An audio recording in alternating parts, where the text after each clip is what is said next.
बिस्मिल्लाहिर्रहमानिर्रहीम। बहुत शुक्रिया। एक्सीलेंसी ने खाका पेश कर दिया है और चीज़ें हम सबको क्लियर हो गई हैं बिल्कुल।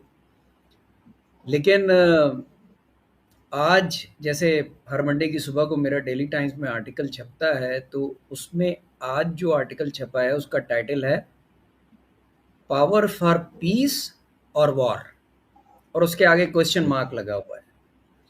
अब इजराइल और इंडिया, ये मैं बड़े अरसे से कह रहा हूं कि ये इनहेरेंटली क्रिमिनल स्टेट्स हैं, इनहेरेंटली आईसीएस हैं, ये क्रिमिनल स्टेट्स हैं।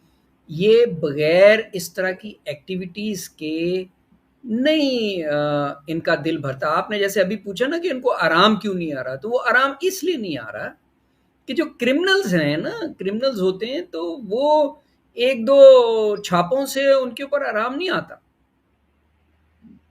Number one. Number two, China को टेक ऑन करना है। अब चाणक्य कौटिल्य के फिलॉसफी के मुताबिक तो चाइना से इनकी दोस्ती होनी ही नहीं चाहिए, क्योंकि नेबर के साथ तो कहता है दोस्ती हो ही नहीं सकती।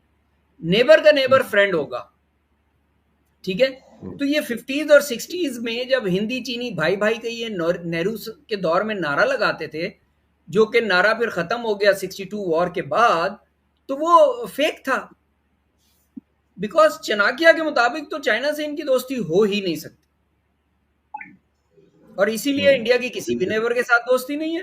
बिल्कुल नहीं है नेबर जी, के नेबर बिल्कुल के नहीं। साथ दोस्ती होगी, ठीक है ना। सो चाइना के साथ वो जयशंकर जो जी चाहे कहे। अच्छा, तीसरी बात, आपको याद होगा कि 2-3 प्रोग्राम पहले मैंने ये जिक्र किया था कि इंडिया ने अपने डायस्पोरा और डिप्लोमेसी के जरिए चाइना कार्ड को सेल किया कि जी हमें रीजन में आप स्ट्रेंथन करें, हम चाइना को टेक ऑन करेंगे, क्योंकि पाकिस्तान तो अब कोई फैक्टर है ही नहीं। फिर पाकिस्तान ने